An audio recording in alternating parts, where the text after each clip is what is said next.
Welcome to episode 133 of the Thunder Underground podcast. My name's Trent. This is Jason. And this week, we've got another fine guest because we've got Doc Coyle. That's right.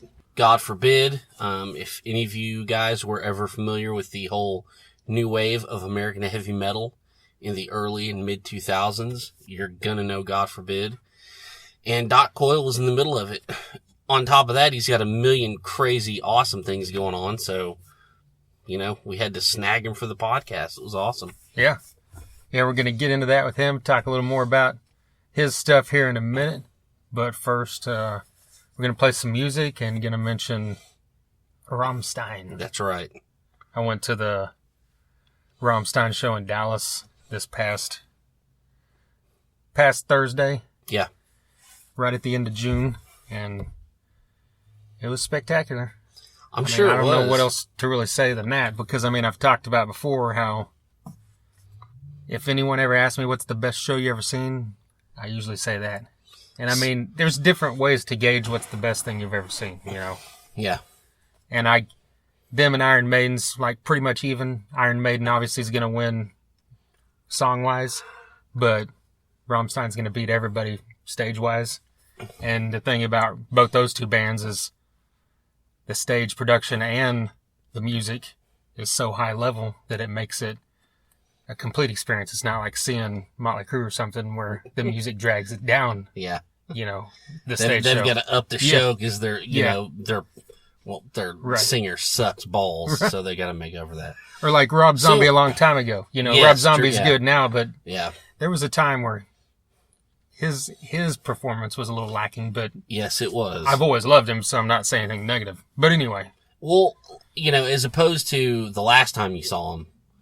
It's comparing neck and neck, or what do you think? Yeah, I actually kind of like the last one maybe a little bit better. Okay.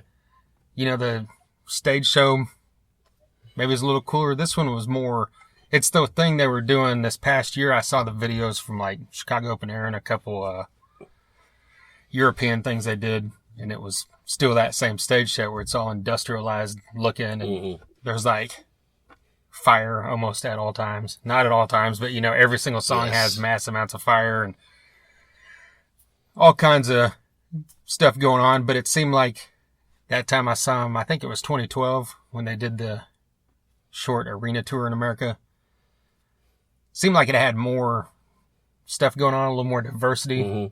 But they could do more, too, because they had the arena. They used the whole arena. They came down through the crowd, had a bridge that went over. Which is awesome. The whole, middle of the crowd and all this crazy shit. Yeah, sorry, I love that idea. Yeah. And those pictures from that was awesome. Well, here's my thing is, everybody that went to that show, all the stuff on Facebook, they always just show the singer with the wings and the flame. Okay, yes, we've seen a million pictures of that. That's cool. Was there anything else, that stood out? No. And he's been doing that a while, too. Okay. He did that the last time I saw him. Okay.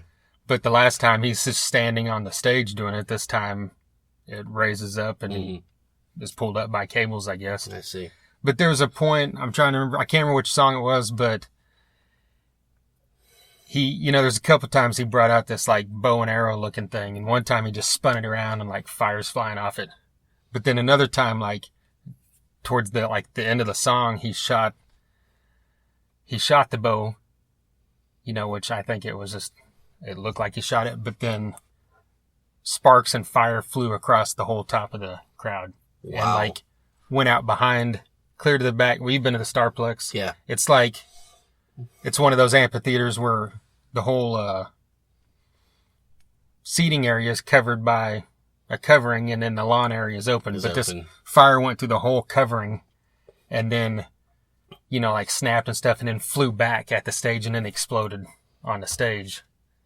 But you weren't really paying attention beforehand, but after that happened, you look up, you see there's a couple cables going across there. So there you go, yeah. So that's how they pulled that off. Yeah. But it's still, you have to really look for it. So it's really well done, just like everything else they did. Yeah.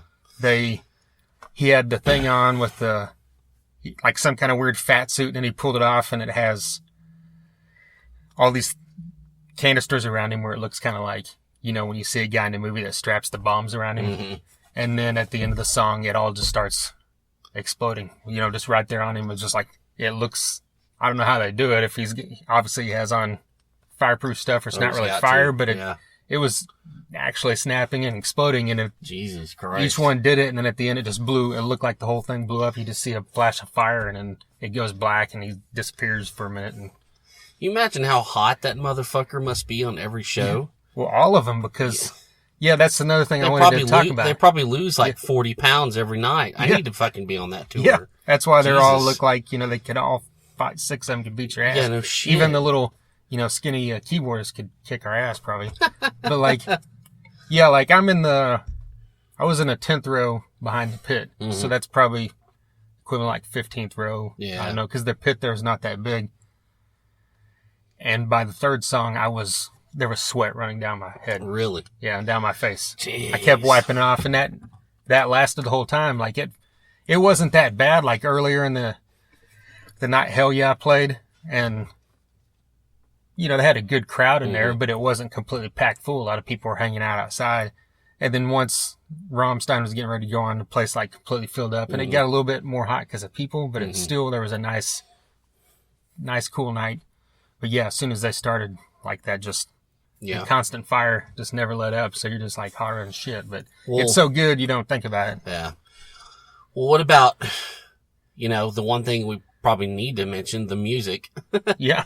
I mean, what was it on your end? I mean, was it a set that you enjoyed, or, I mean, you're the big Rammstein fan. I'm not really. So, talk about that angle a little bit. Yeah. I mean, they played, they're one of those bands like Iron Maiden. When they tour on a new album, they'll make it heavy on that album. Yeah. But they haven't done that in a while because they haven't released a new album in quite a while. I see. But, so both times I've seen them, it's been kind of like a hit set, if you want to call it hits for them. Obviously in America, they only really had one hit, but they have all the songs that people know and love, like Angle, and I guess that's how you say that, Angel in German, and then Kind Lust and Itchville and all that great stuff. And then, they played pretty much everything I like. Mind Tell's probably one of my favorite songs. They didn't play it, but they played it last time I saw them. And so, yeah, I mean, it's a good set. If you've never seen Rammstein, and you're seeing them this time around, you're going to love what you see. Nice. Basically. Nice. And I think I was going to point out something. Oh, yeah, they played Stripped, the Depeche Mode song. Okay. But they had recorded this. I was just kind of surprised when I saw it on the set list before that. It came out a few years ago. They released one of those rare tracks, 96 to 2012 or something like that. And it was on there, and it's, one of the only songs that he sings in English. And they played that, and that's how the show ended before the encore. But yeah, other than that, it was all pretty much exactly what you expect. Awesome. Yeah. I'm intrigued. I'm going to have to get on the YouTubes. Yeah. Check some more stuff out. Yeah. Yeah, and it's cool. Like, part of the show is always there's always something with the singer and the keyboardist. Like, he treats him like he's not important, Yep. Even though he is, because that's a third of their sound, But, but yeah, there was one of the other things they did that was kind of cool was he came down and, when he had the, whatever you call it, the ball gag thing on. And, back when I saw him in 2012, he had on like a gimp suit, at one point. But this time he just had the ball gag, and he drags him down and throws him into this huge steel container. It looks like a trough or something. And then, just like throws him in there, and then, just starts motioning the crowd or something. Then he crawls up on this thing, and it lifts him up on one of the risers the guitarist came down on. And he gets like probably 15, 20 feet above it, in the air. And then he has this big bucket, and then like drops something in it to set it on fire, and then just flips it over, and all this like fire and sparks and flames start coming out and going into the bucket, and it starts flashing and exploding. And then he's like laughing, and then he goes and looks, and like, oh, he's gone. Too bad, and then walks off. And then like it all starts flashing again, and then it explodes into like sparks and glitter and shit. And then Good Lord. The keyboardist steps out with a suit on that's all glitter. So he just like, it turned him to whatever. And he gets up there and does his thing. And even at the end of the show, when they all come up, you know, when they end their shows, they walk up to the front. Yeah. And the 5 of them just stand there. Mm-hmm. And then they'll bow. The first time they did that before the encore. Yeah. You know, he's like kind of standing by the keyboard and like looking like, should I go? And then like steps back and doesn't go. Like, so he just plays it up the whole time. Like, I'm not supposed to be down there. I'm not cool enough. I don't know. That's crazy. Cause I remember the Family Values home video. Yeah. Where he took the guy and like unzipped the back of his pants cause the ass of his pants had a zipper. Yeah. So he unzipped it and he pulled out this big fake cock and started coming all over him and stuff. Yeah. I mean, Jesus. I saw that show too. Yeah. Goddamn Germans, man. Yeah. What do you do? What do you do? That's just way over my head. I saw Josh from Fist of Rage there, and that's the type of thing that he loves. He's all about that. And we know that. Right. And that's not even an insult. He's probably listening to this right now, loving it. Yeah. Just so you know. Yeah. But I didn't comment on Hell Yeah. We've talked before.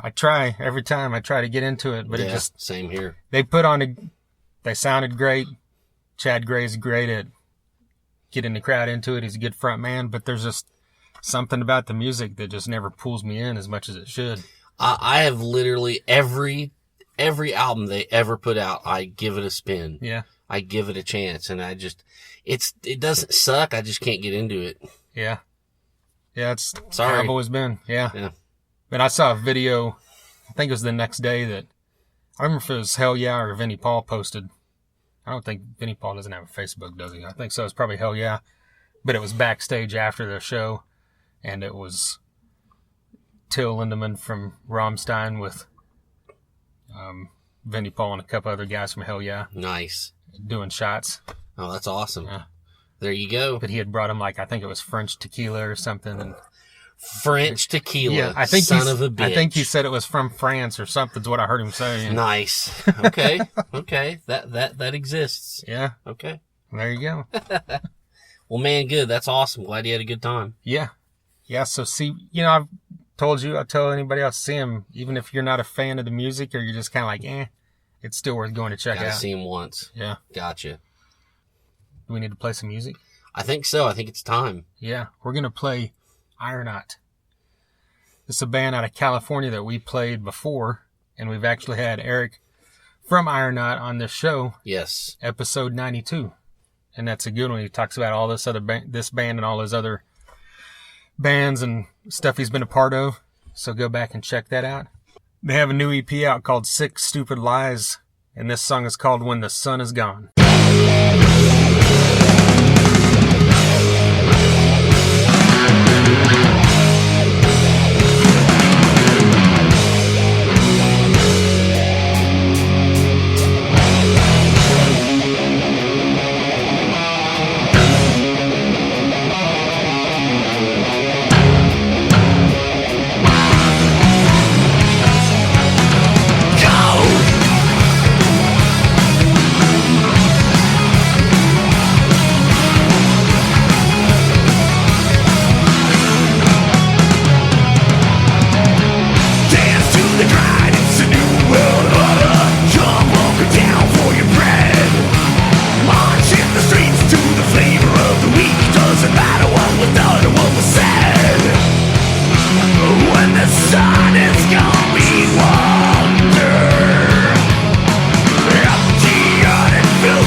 When the Sun Is Gone, brand new music from Ironaut from their brand new EP, Six Stupid Lies. They've got some previous music as well that we've talked about. Like I said, we had him on episode 92.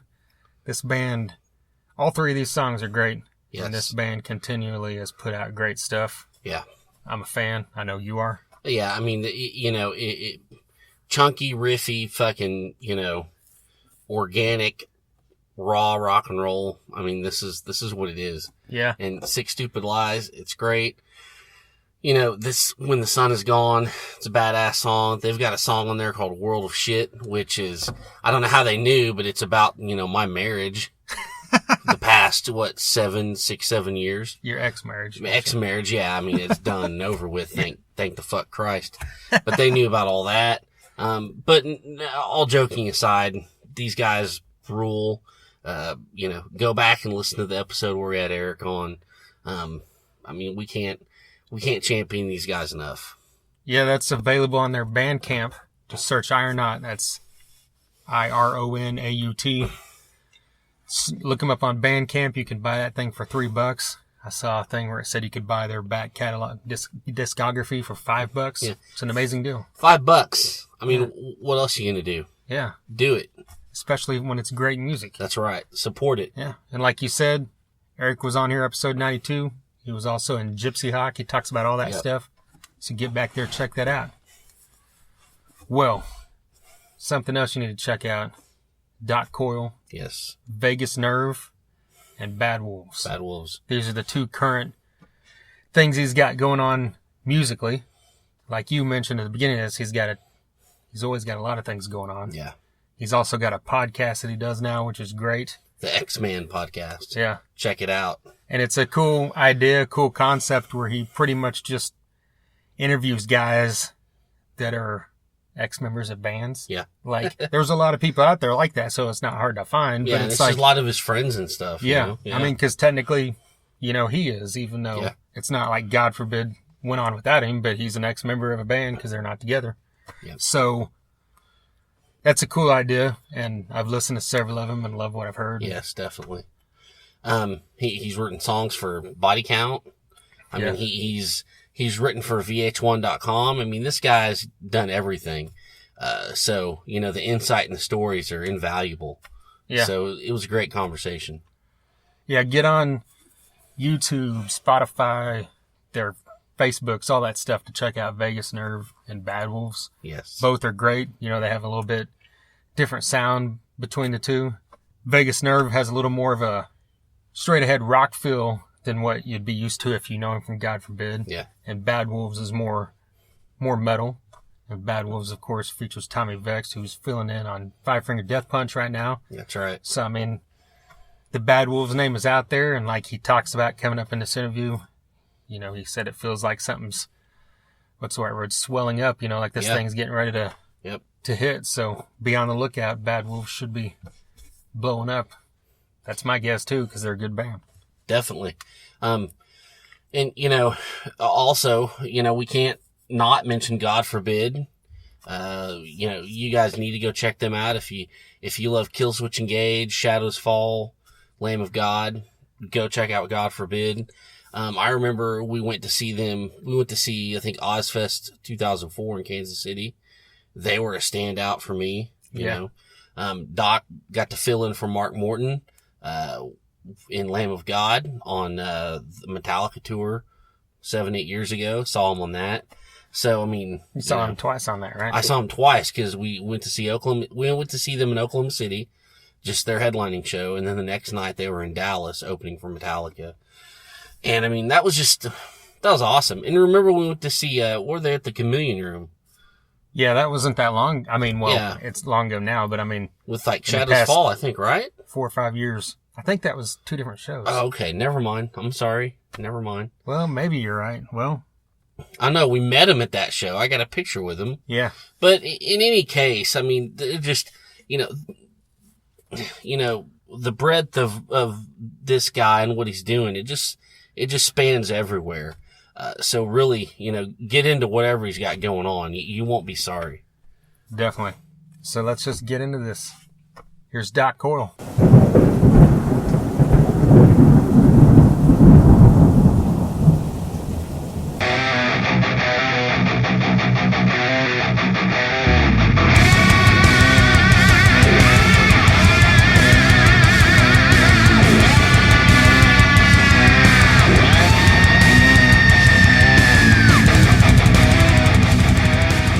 It's been a crazy couple days, man. There was a fire in the apartment upstairs, and then their sprinklers leaked. And so luckily none of our stuff got screwed up or messed up, but we're moving to another apartment in the building. So it's just usually when you move, it's not like one day you're just chilling. Next thing it's like, oh, we got to hire movers and we got to call insurance. And right.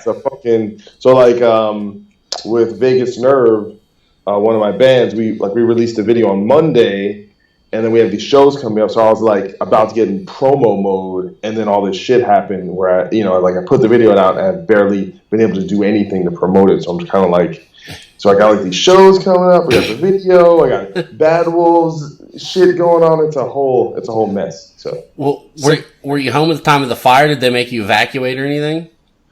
So I have a chiropractor that I go to a couple times a week, and it's walking distance. So I walk to that, and then on the way back, I had to run out errands. And I saw a fire alarm, but this building, the fire alarm goes off all the time, like false alarm. So I didn't think anything of it. And so I went and got my car, left, and I got a call from the building. So it is what it is, Life happens. Yeah, right. Definitely. Well, you're not moving because of that. You're already moving, right? Is what you meant? Yeah, but we're just moving to another apartment in the building. So it was easier than that. Otherwise, we'd have to stay in a hotel for like 3 weeks, and then they put all our stuff in storage. So it would just be it's just easier just to go to another apartment. Yeah, right. Well, speaking of Vegas Nerve, you live in LA, and this band was started in Jersey. So, how's that work out for you? Is it complicated, or is it easy in this digital age? It's complicated. It's that band really started, and even when I lived on the East Coast, it was still kind of difficult because I lived in North Jersey, and as well as my drummer. My guitar player lived in New York City, and the singer and bass player lived in Pennsylvania, but kind of in the middle of nowhere. So even when I lived there, it was still kind of a production for us to get together. Usually we would meet to rehearse. We'd meet in Philadelphia, which was kind of the closest. Wow. So it'd be like an all-day affair to meet up with the three of us, and then we go down there and kind of, we get, maybe 3 hours of rehearsal in. So it's in many ways, it's always been kind of long distance, but at least before, I could just get in a car, and even if it's going to be an all-day thing, we could get together, we'll go, work on stuff with the acoustics, work on some stuff. So now it's just, you add that extra layer of kind of band bureaucracy, where it's like, just to make little decisions, it's just things, it's more difficult. And I think it's also, sometimes it's harder to get, because a lot of times bands, and I think just projects in general, rely on enthusiasm. And sometimes when you have that distance, you're not around each other all the time, it's harder to be enthusiastic. So I have to constantly kind of pump everyone up and get, even myself sometimes, the things have kind of been cold with the band because I've been busy and our guys have been busy with their other projects, and now we're trying to restart the engine. And it takes a lot of kind of mental and emotional energy to get people excited about something when it's been quiet, especially when you're not already this established act with all these fans. Well, how do you prepare for shows like that? Are you going to fly out there ahead of time to rehearse? Yeah, but here's the thing about this band. It's, probably the best chemistry I've ever experienced with any band, where the first time we ever rehearsed was all the 5 members, because we kind of found each guy kind of one at a time. So it was just me and the singer, and then it was me and the singer and the drummer, and then so when we finally got the 5 people, it was I was like, we could play a show tomorrow, and then when we did our first little tour out here in January, after we released the EP, we rehearsed for 2 days.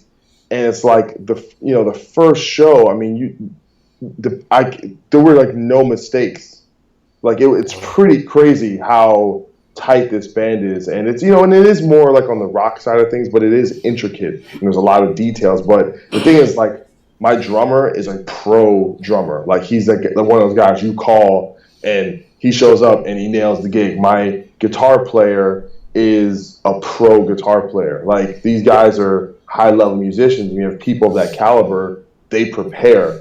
and everyone does the work, so that when it's time to do the gig, like we're coming out there to do some shows on the East Coast. We're gonna rehearse one day, and we're gonna go because it's just the band is at the level, and now we know we can do it. Before we've only done one live show, so it was kind of like, all right, are we gonna be good? Is the band gonna suck? You have no idea, and you just kind of go out there and do it. And then our singer Robbie, who probably has the least amount of live experience, just nailed it. The guy just has a great voice. His pitch is incredible, and he's a really interesting performer. So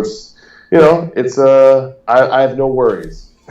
Thankfully, we can do that. Well, you talk about the chemistry. I mean, did you contact these guys hoping and thinking that they had what it took, or did you just kind of hope, man, I hope this goes good, and you just kind of got lucky? No, I mean, everyone essentially proved themselves. So the singer, I found him through a mutual friend and saw his YouTube videos where he did cover songs and a couple originals, and I was just like, this dude's voice is incredible. So we stayed in touch, and then I was working on another project, and that fell apart. It had all this leftover material, and I sent it to him, and he started recording on it.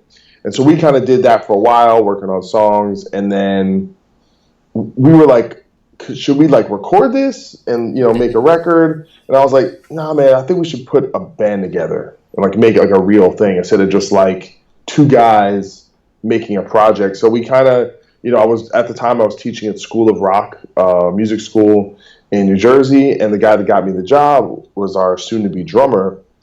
We tried out another drummer, and then he was the second guy we tried out, and it was just totally clicked, personalities clicked, great guy, liked the music. And then our current bass player is our singer's best friend, and he went to music school, just brilliant guy all around. And he tried out on guitar at first and it just totally didn't click, and we asked him if he'd be interested in playing bass, and he said he was.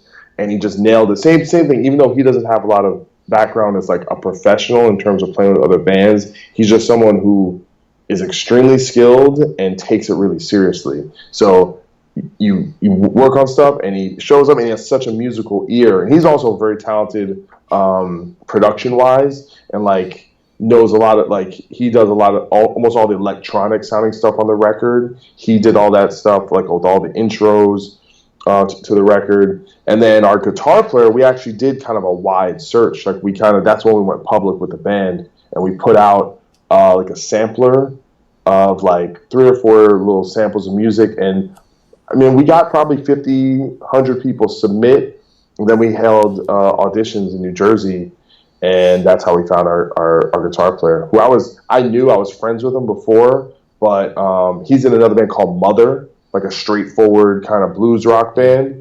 But he really liked what we did, and it's just that thing, man. You get someone in the room, and he just does certain things, and that the hair goes up on your arm, and that it vibes. Yeah. And we had some good people try out, and it kind of, it's not convenient for us that he's in another band that is pretty serious.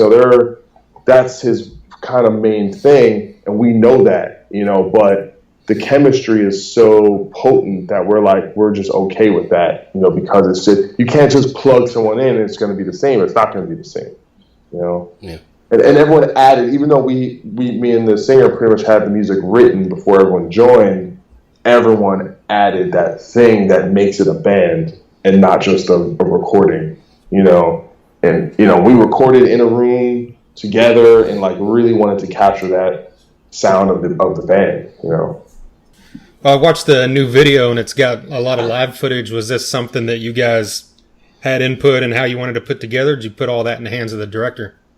So the director, Carlos Almonte, he was one of the guys that contributed to the Kickstarter. So I didn't know him. He was just a follower of mine. And that's what he does full time. He actually does a lot of editing for film and television. And he has directed some videos, and he reached out to me about, hey, would you guys be interested in doing a video? And he actually wanted to do it for another song, and he had a different concept, but we had this 6-show West Coast California run booked. And my idea, so essentially the song Promise Me the World, like blew up at Spotify, ended up getting on some playlists. It has like 250,000 listens on Spotify. So I was like, all right, there's some momentum behind this song.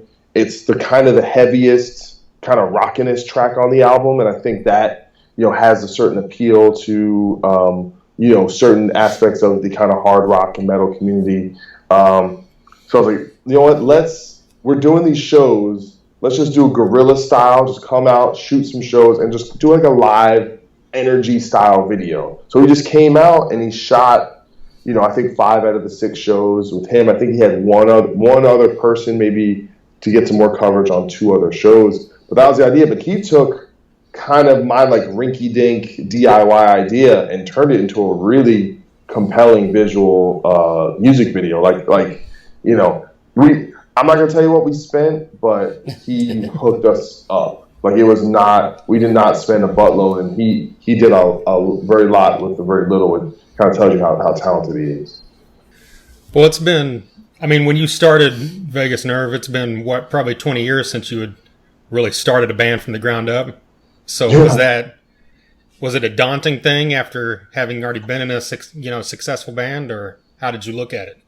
Well, I think there's a lot of other challenges. In addition to Vegas Nerve, I was also starting this cover band called Rebel Noise Group, which was previously called Paradise City. So that was kind of, like, those 2 situations arose around the same time.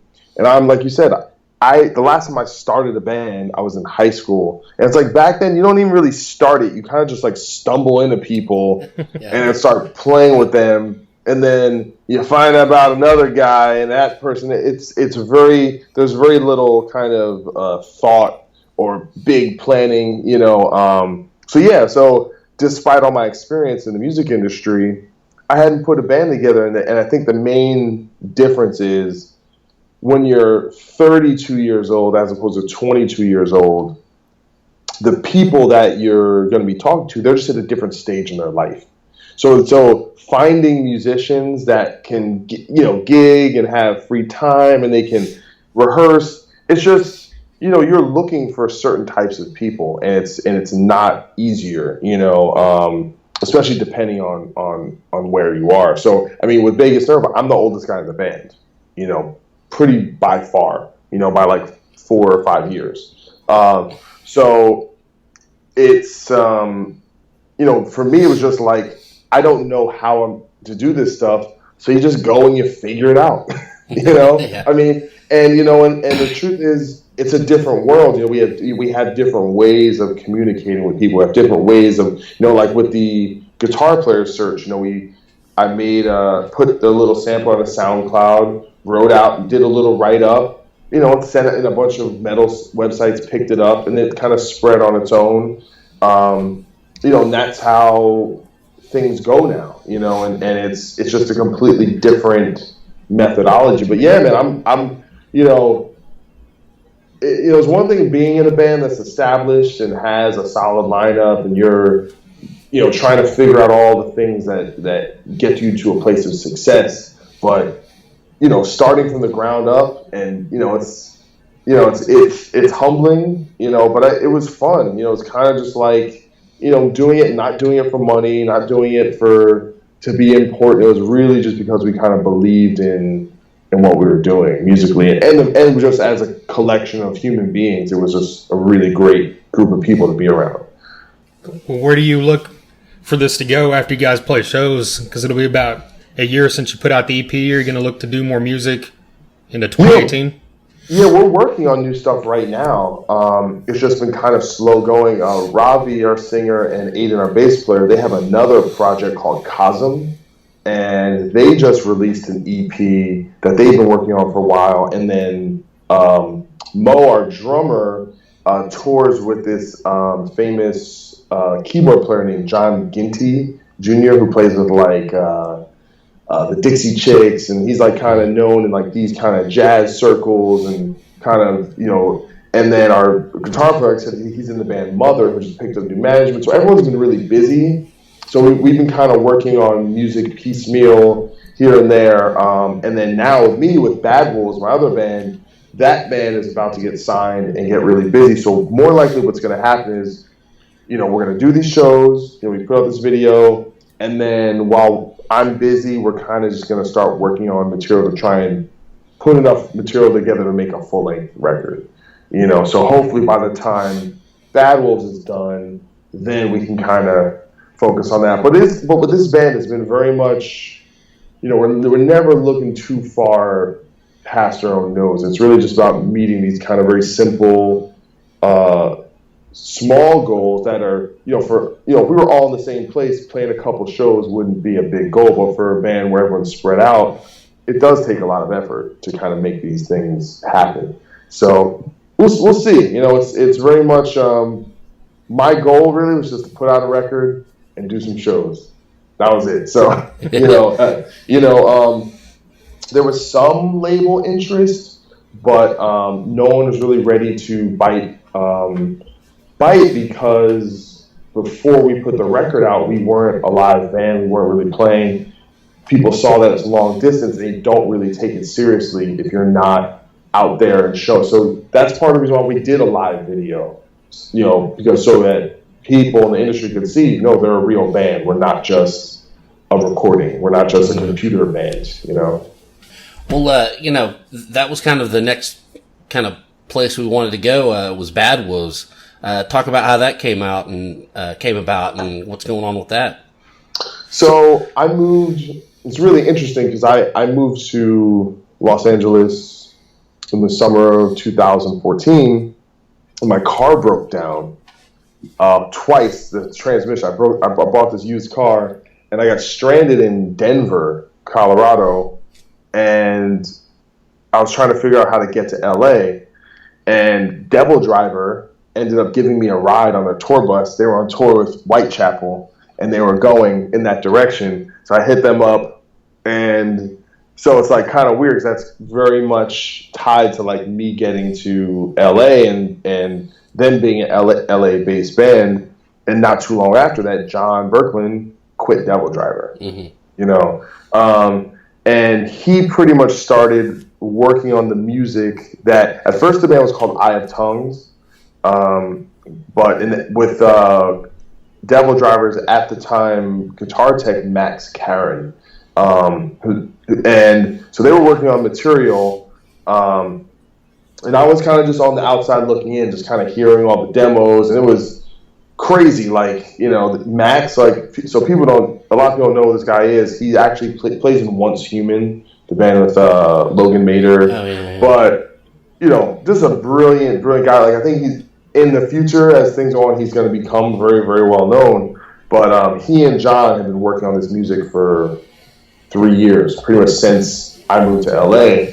And there's always they had different singer ideas and it kind of went in all these directions, and things pretty much started to come together when Tommy Vext started singing on it, because they simplified the structures. Because the music at first was very technical, very proggy, very kind of that prog gent kind of world, like very much focused on instrumentation. And with Tommy brought in, we kind of found the focus of the band to be a little more straightforward, a little more focused on the vocals and the melody and the grooves. I was touring with a band called Metal, with the famous YouTube drummer Metal Cohen. We went out with Queensryche a little over a year ago, like a year and a half ago, and that band lost its singer, and I just had free time. So I was like, John asked me if I wanted to play with the band, and I didn't have anything going on, and I really loved the stuff I was hearing. I really thought, from a metal standpoint, it was something that was fresh and ahead of the curve. I didn't write any of the Bad Wolves stuff. I kind of came on as it was going, and Chris, our other guitar player, had been playing with them, even though he wasn't part of the writing process either. So it was this thing where it was just because Max was busy with Once Human, so he wasn't going to be like a regular member of the band, but he was going to be kind of like a writing member, like kind of like behind the scenes.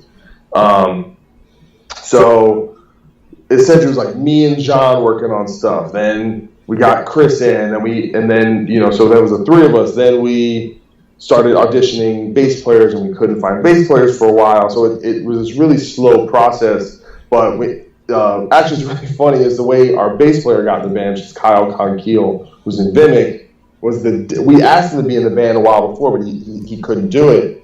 And the day we were shooting our music video, he called me up just to shoot the shit, and he's like, yeah, if you know anything going on, man, I'm just kind of, not what's happening with Vimic right now. I'm like, we still need a bass player. So he came down there that day and got in the music video and took a band photo, and that's how he ended up in the band before he ever even played with the actual band. So then we got him in, and then, Tommy kind of, and so then we're finally got together, and then that video dropped, and then kind of like it's been, nonstop since then. I mean, it's bunch of label offers, management, tour ideas, and then the videos like killing it on YouTube. Like we're doing 5,000-10,000 views a day. Nice.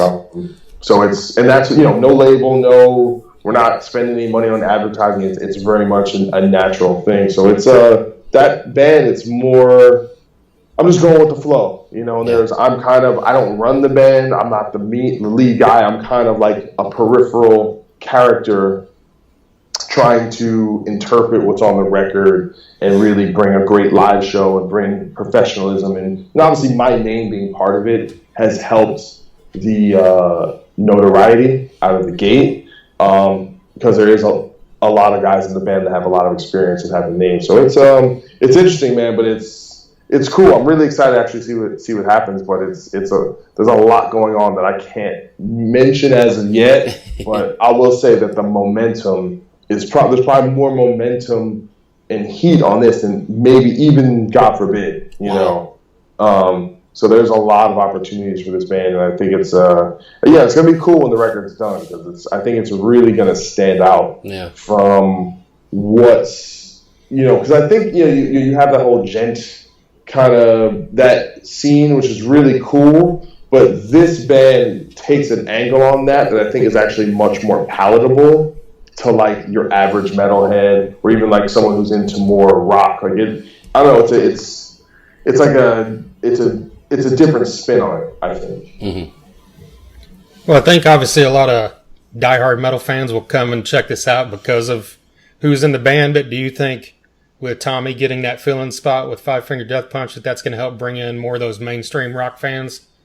Yeah, check you guys out? He's his kind of profile and his celebrity is growing from this in really kind of exponential ways. It'll definitely be a tremendous launching pad for this, and because of that connection, there's a good chance we're going to be doing a lot of touring with Five Finger Death Punch. So that connection is really strong, and not for nothing. That is, I know it's one of those bands a lot of elitists try and shit on and hate on, but in terms of success, it's either between them, Avenged, Volbeat. That's like the gold standard of where we all are trying to get to, as far as success and spreading the word there. So it's like the way I look at it is, the Metallica Black Album sold like 20 million copies in America. So those are 20 million. Like, you tell me that's the only heavy band they like? Yeah. It's like, no, those are potential heavy music fans out there, but they're not. I feel like they're not being catered to, and you have so many bands in the underground that kind of refuse to reach out. It's like either, and there's a divide. It's the heaviest and craziest and most extreme thing that is only specifically trying to get these particular small subset of fans, or it's straight up syrupy, poppy radio rock that is going over here, and there's nothing. And to me, that's why a band like Five Finger or Volbeat cuts through, because it covers both angles. It's heavy, but it's also catchy. It's like that, and I'm into that. I like that blend of being unapologetically heavy, but not forgetting to have a hook or not forgetting to have something that even a regular person can grasp onto. I think you can achieve that. That's what Pantera did. That's what Tool did. That's what Rage Against the Machine did, you know? And bands just, I don't know if it's a lack of ambition or imagination, but it's definitely what I like personally. Well, if it brings new fans into rock and metal in general, you know, I'm for it, you know. I agree. Yeah, I mean that's why, you know, bands like Baby Metal are having that, because they're, you know, whether you like them or hate them, they're definitely doing something different. Yeah, they sure are. And they're getting opportunities a lot of other metal bands just wouldn't get because of how, you know, out of the box it is, and how just it's, you know, it's like a circus, you know, you know, and you know, at the end of the day, you know, I say with the kind of gimmicky things, it'll only take you so far. It's like, how good are the songs? You know, another band, Ghost, I think you can throw in there. Where, they have this cool image and stuff, but I went to the show. People were singing along to every word, like 2,000 people. I mean, they got songs, you know. I don't really get wrapped up into, like, I don't know. There's a very much a kind of a hater kind of paradigm and philosophy that people kind of you know really tie their identity to, and I'm complete polar opposite. You know, even if I don't personally like something, you know, there's a good chance that it's, you know, if it's widening the net of, you know, that, and I think too, in the other realm is looking at bands like Bring Me the Horizon and, you know, Motionless in White and you know, All Time Low, and, you know, who are actually getting out to these young kids. You know, that's who we need. You know, because I think on the you know, the metal side, we're very much wrapped up in historical references. It's Black Sabbath, it's Motorhead, it's Judas Priest, and it's like, if we're only focused on the past, we're gonna be a dying form. You know, we have to find ways to reach young people. You know, so. Yeah, we got to get them picking up guitars, man. Yeah, I mean, we had a little resurgence with Guitar Hero and Rock Band, and there was a big uptick in instrument sales, but that was kind of a little bubble, and now that's kind of decreased. And the truth is, there is, you know, when it comes to a lot of the mainstream, there's not a lot of guitars. It's becoming less guitar based. It's becoming less real instrument based. And you know, let's not get too scared, but, you know, it's definitely concerning. You know, it's I don't want to live in a world that's all computer music. You know, personally. No kidding. You know, I want the humanity of musical expression to still be there, especially, you know, it's one thing for me to be great at guitar, you to be great at drums, you to be great at singing. It's another thing for actually us to work together as a unit. You know, I hope that never gets lost. Yeah. No. Well, you kind of touched on something else I wanted to bring up. I remember a year or two ago you wrote an article about that we need to stop the Civil War in metal. Mm-hmm. And that kind of ties into what we were just talking about. Do you think that's something that could ever really happen? Because a lot of people are just kind of stuck in their ways of, I hate this, I love this.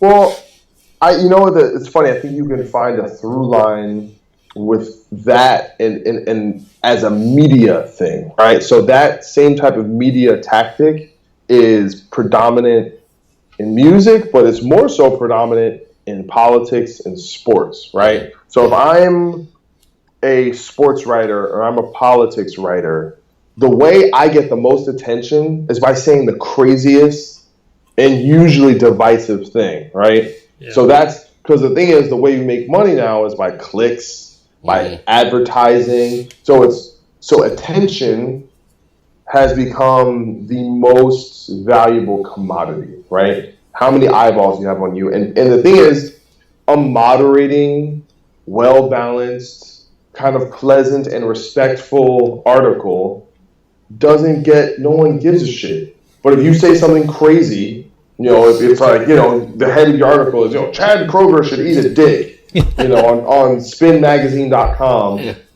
then that's going to get, so that's what I kind of noticed. Is I think the commentary of that article was that you don't the underground blogosphere for metal.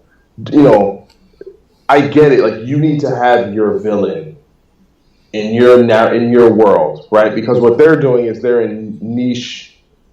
They're a niche market, right? There's no blog for the Five Finger Death Punches and the Skillets and the Shine Downs. Like, the people that are buying those records are just regular Joes. They're not they're not the connoisseurs in the same way that underground, more kind of artistically based music and culture is ingrained in. But it's like this thing of, well, we're we know what good music is, and we're very much, those are my friends. Like, so I've had this debate with them, and I did. I got on the Metal Sucks show and had a debate with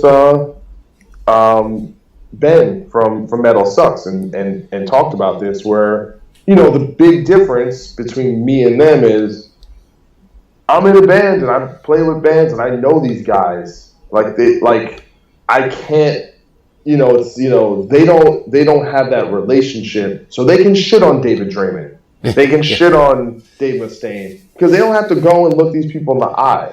Yeah. But I do. And so I'm in a different place, and I totally get that.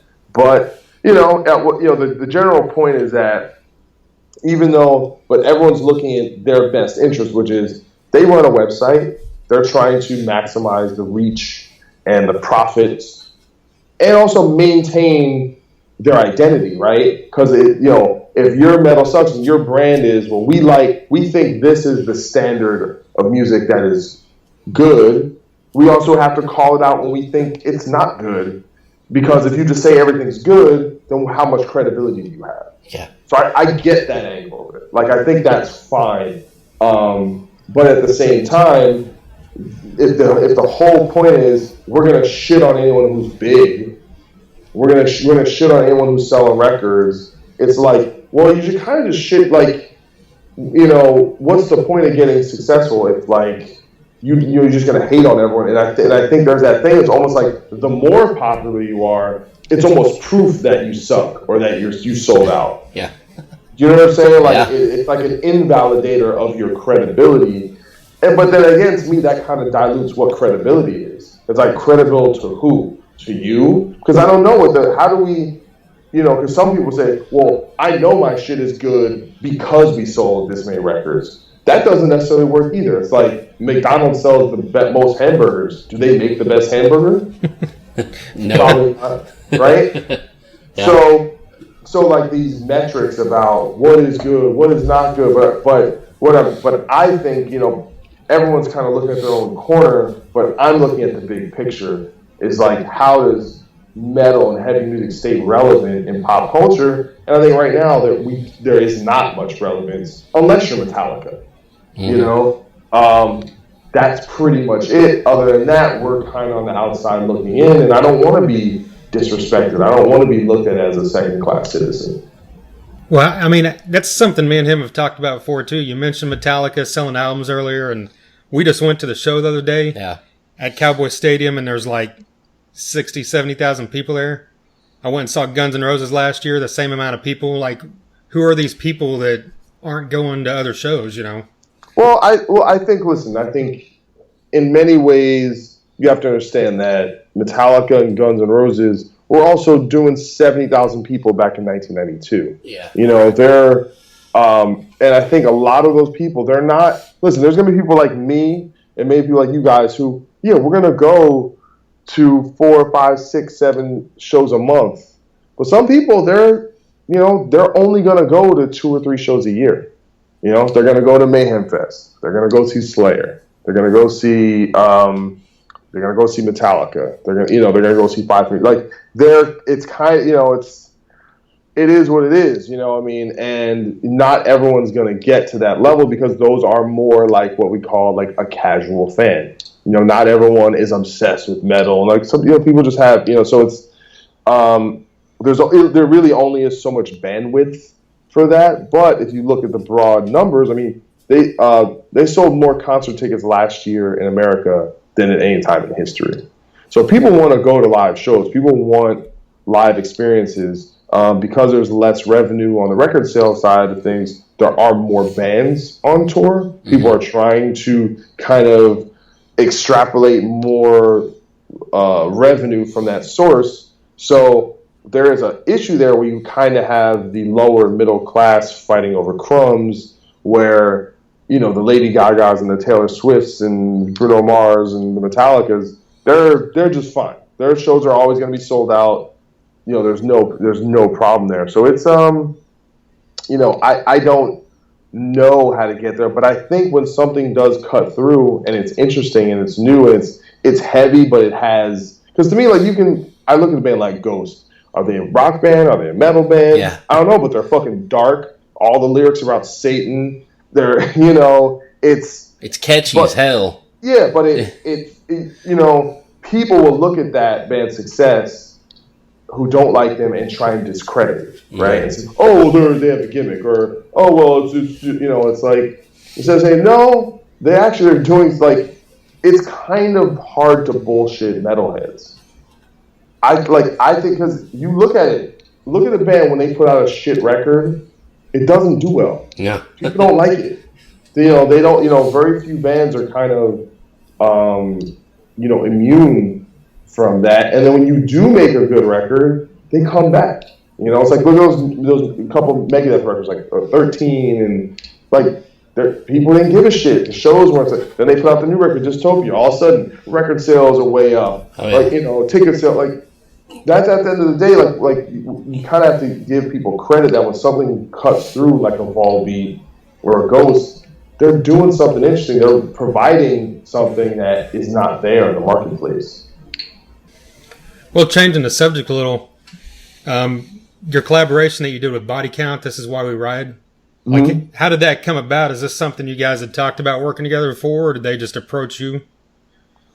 So I was approached by the A&R guy at Century Media, Mike Gitter, and with that particular album, they were actually taking submissions from a handful of prominent players and people that could write. So like Billy from Biohazard wrote a track, and Clint from Seven Dust, I believe, wrote a song. So they were kind of going for like heavy hitters, people that knew they could contribute. And so I got a call. I have a relationship with Mike, and I pretty much, you know, I didn't know if they would take my song, so I spent like a week. And I listened to the latest album, and I listened to the original album. And I was like, let me try and find something kind of in between this. And that's kind of what I came up with. And they, you know, they cut out, like, I kind of had this like thrashy, almost like upbeat, like terror, like something like real kind of hardcore bridge, which they ended up not using. But the bulk of the song is from pretty much my original idea. So I didn't hear it or know that I even made the record till I got like an email that had the song, and it was like, oh shit, Ice-T singing on my wrist. I couldn't believe it, man. But yeah, so it was just me. It was kind of like, all right, here's a shot, work on it, send it out, and see what happens. And I ended up being there. So it's pretty amazing, man. It's, you know, I hope more opportunities like that present themselves. I love that challenge of kind of writing in someone else's voice, you know, even though at the end of the day you're going to sound like you, but it is a cool thing. Especially, I mean, that's legendary, man, you know. Yeah. Do you kind of seek that stuff out, writing for other people, or it just kind of happened that way? You know, it depends on, you know, sometimes it's back and forth, because Jamie Josta, I wrote, you know, a song for his solo band, Josta, and some of that, I think he like reached out to me, but then sometimes I'm like, hey man, you need any, you know, so sometimes it goes both ways, but I think ultimately it's, you know, you have to know there's an opportunity to even reach out about something, you know, you don't always know when so I think 9 times out of 10, someone's going to hit you up if you have that kind of a reputation and people think you can contribute. But I hope more things like that come past my way. Yeah. Would you like the challenge of writing something outside of heavy metal or hard rock, like something pop or anything like that? I don't really have a lot of, because the thing with pop, like you really need to have like studio chops, and really kind of understand, especially now because it's mostly a lot of that stuff is all kind of in the box with plugins and drum programs and synths, and it's not as much live instrumentation. And it's I even for when I started, I was just a metal guitar player. Then around 2010, I started playing with this cover band that was doing rock stuff. So we're doing like Living Colour and No Doubt, Led Zeppelin and Incubus, and even that was a big challenge to kind of transition to becoming even just a rock metal guitar, kind of add those rock chops, and that's been the whole thing. So I'm kind of working backwards. Like I think my next thing I want to tackle is more like funk style rhythm guitar, like kind of like the new, what's that record? Like the last like Daft Punk record. Yeah, it was like Niles Rodgers played all the guitar there. Like I'm really into that kind of guitar playing. So I think I've tried to do some stuff like that, like kind of playing with some friends doing it, and it's a big challenge for me. So that's like, I'm kind of adding one piece at a time, because I'm not classically trained. I didn't go to music school, so I don't have a jazz background. I don't have a classical background. I learned through learning other metal songs, and then when I started teaching guitar more full time, around 2012, 2013, that's when I went and did more background learning theory, and because I had to teach it, so I had to kind of understand it, so I have some very basic and rudimentary theoretical knowledge, which is helpful. It's actually, it's kind of annoying that I was learning that stuff, when I was in my 30s, because it definitely is super helpful when, you're dealing with composition and things like that. Yeah. Well, you did that tour filling in for Darkest Hour. Is that something that if a band like that asks you to join, would you be willing to do that? Or are you focused on what you're doing with Vegas Nerve and Bad Wolves? I mean, it would really have to be an exceptional opportunity, to be honest. I think it's all about, because the thing is, when you're joining an established band, you kind of know what it is, But I think I like the idea, especially something like Bad Wolves. You look at it, and you're like, wow, this has kind of a really high ceiling. There's no telling what it could do. Same with Vegas Nerve. That's why I kind of like the idea of being in a rock band where you can kind of do anything, that you can kind of age with it. Whereas like, joining like a band like Darkest Hour, which is an amazing band, that's their thing. And you're kind of always joining someone else's thing. It'd have to be a very, very unique opportunity for something like that to happen. So never say never, but right now I'm really committed to the projects I'm working on now. And even with this, like with Vegas Nerve, more likely, like I said, it's probably going to go on the back burner while, we kind of go through this Bad Wolves cycle, and that's okay. Yeah. Well, I listened to your fan questions episode of your X-Men podcast, and I really like how you politely kind of called the guy out, asking the cliche questions like influence and stuff. I appreciate that. We try to stay away from those questions, and how do you kind of handle those, and how do you try to, in your own podcast, how do you try to keep it fresh and not ask the same old stuff? Well, I mean, the thing that's cool about my show makes it a little bit different than many of the other music podcasts out there, is I have a very particular theme and arc that I'm going for. So there are certain, I have an individual on my show. It's, where were you? Where'd you go next?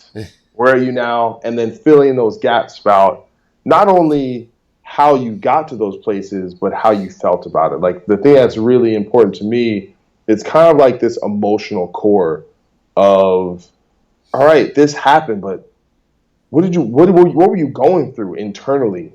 What did that, and I think a lot of people, they think, like a band ends right? Like, let's say that was like a movie, right? Like you watch the movie Rockstar, and it's like the end of the movie, and he like walks off the stage, and he's got his guitar on his back, and he's like hitchhiking, and it's like, but that ain't the end of his story, man. That dude had to go back to Ohio and go work at Waffle House or some shit, like he had to go, cut lawns or that's. But to me, that's the interesting thing. It's not, oh, I left this and I was just completely fine. It's like, no, man, when you do something for a long time, especially if it has a certain amount of success and becomes part of your identity, and that changes, there's a lot of, stuff, psychological stuff that is difficult, it's tough to deal with. Yeah. That's what, and that's what inspired me to do a lot of the writing I did about what I was going through.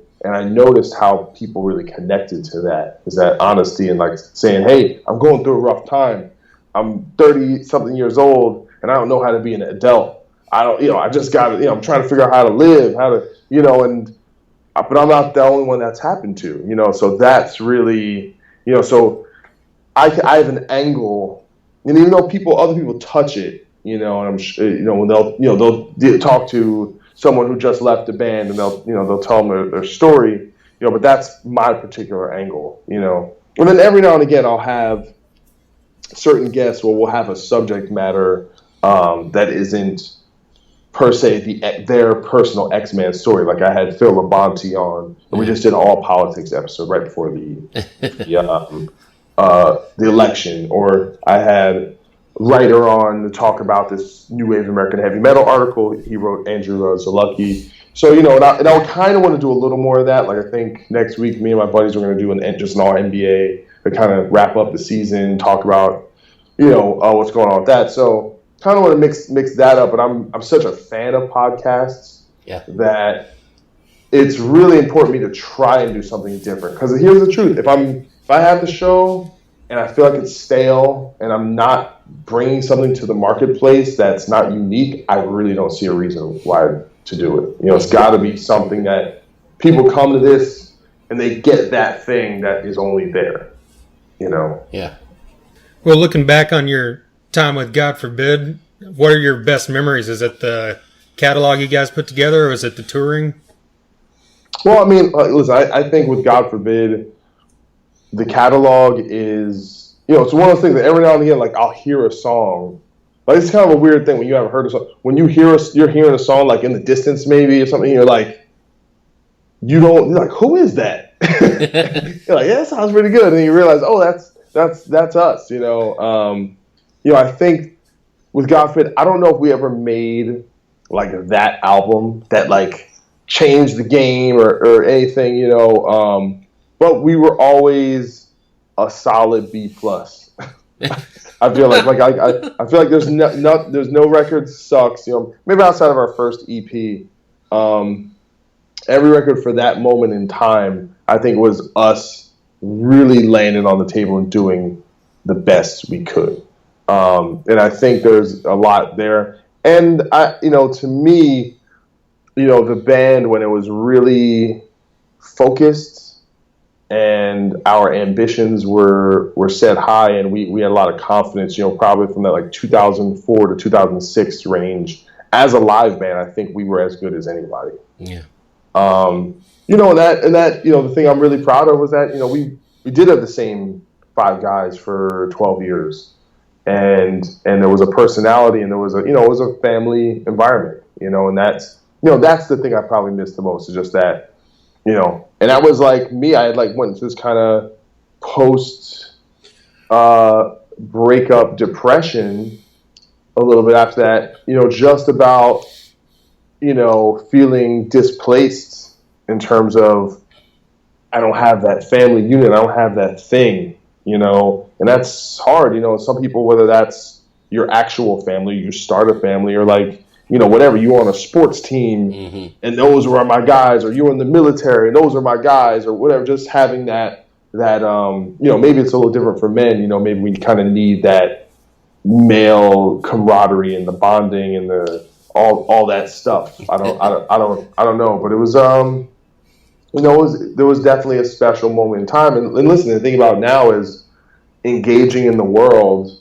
and every other day I meet someone or I get a message just telling me how much the band meant to them. It's like, you made an impact, and I have no idea what that means, because people say, oh, you guys are really big, or you were famous. I don't know what that means tangibly. I don't know what I can do with that, but at least in those moments, those people who do care seem to really, really care. So that's something that kind of is the gift that keeps giving. It's something that I'm still experiencing now. Yeah.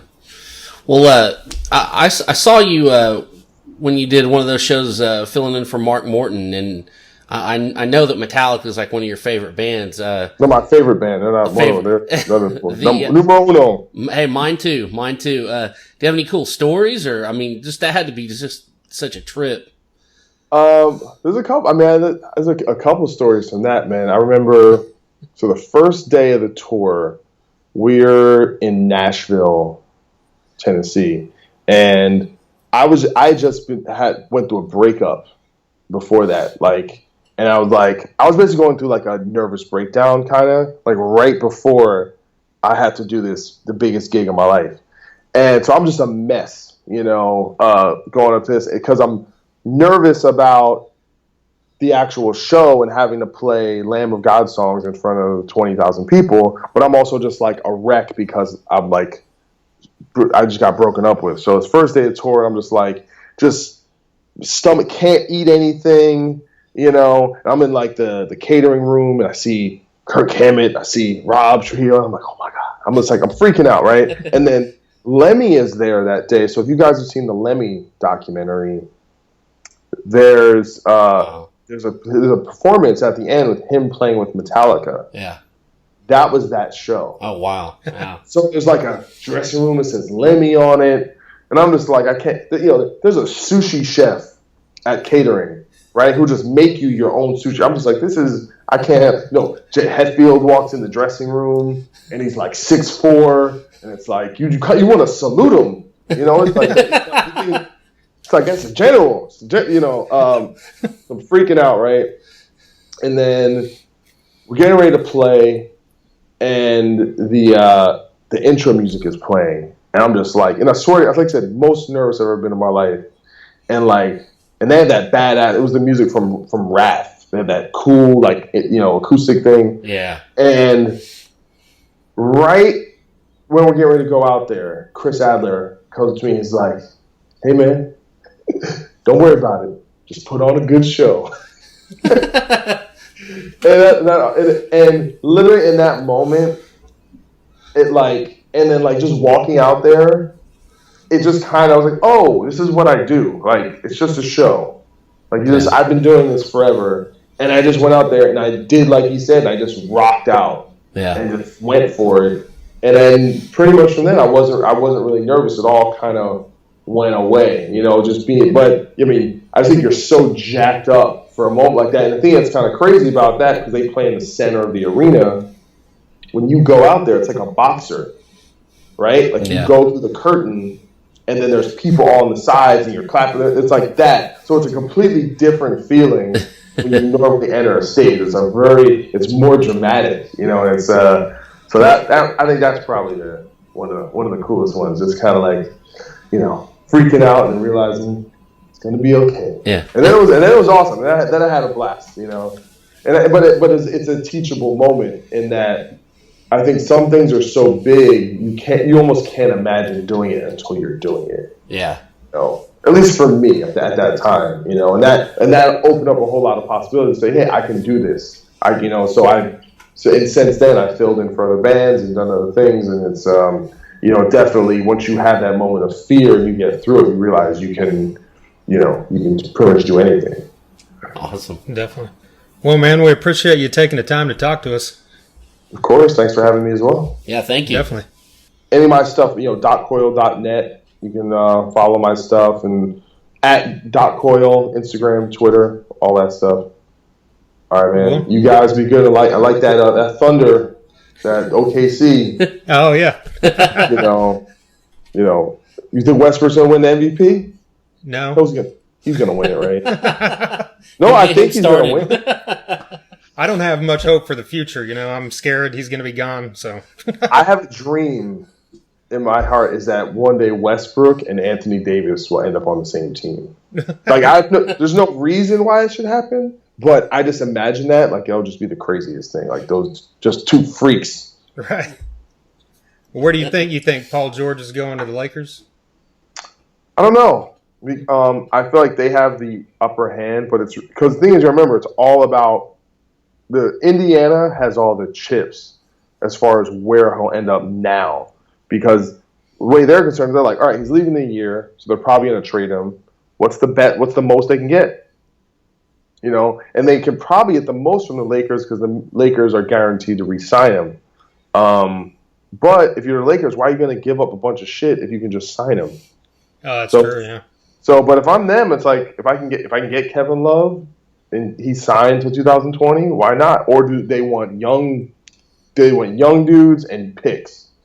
But if you're a team, if you can only rent him for a year, why are you going to give up picks? Right. Yeah, true. Now, apparently they asked him for Klay Thompson. I heard. Wow, I hadn't seen that. Yeah. But, we'll see. We'll see. Yeah. But I think it's already interesting. Everyone's getting traded. I love it. I love all the trades. Yeah. All right, fellas. Cool, you be good. You have a good night. And thanks again. There you go. Doc Coyle of Vegas Nerve, Bad Wolves, formerly of God Forbid. Hopefully, futurely of God Forbid. I've used that word futurely again. I keep doing that. Futurely. Hey, you know what? Let's not go back on the past. Let's look to the future. Hey, I just said hopefully futurely. Well, one day you never know. One day they do it. Cool. But I'm excited for his new stuff. Me too. And his new projects. Me too. Okay, good. Be sure and check both those bands out. Check out the X-Man podcast. That's what you need to do. It's definitely what you need to do. Yeah. Be sure and check us out. SoundCloud.com/Thunder-Underground has all the previous episodes on there. We're also on YouTube at The Thunder Underground. You can hear us every Monday night on 102.7 WSNR. We stream there every Monday at 7 p.m. Central, 102.7 WSNR.com. And then we're also on, of course, Facebook and Twitter. But 132 previous episodes we've had on guys from Superjoint. Yeah. Yeah.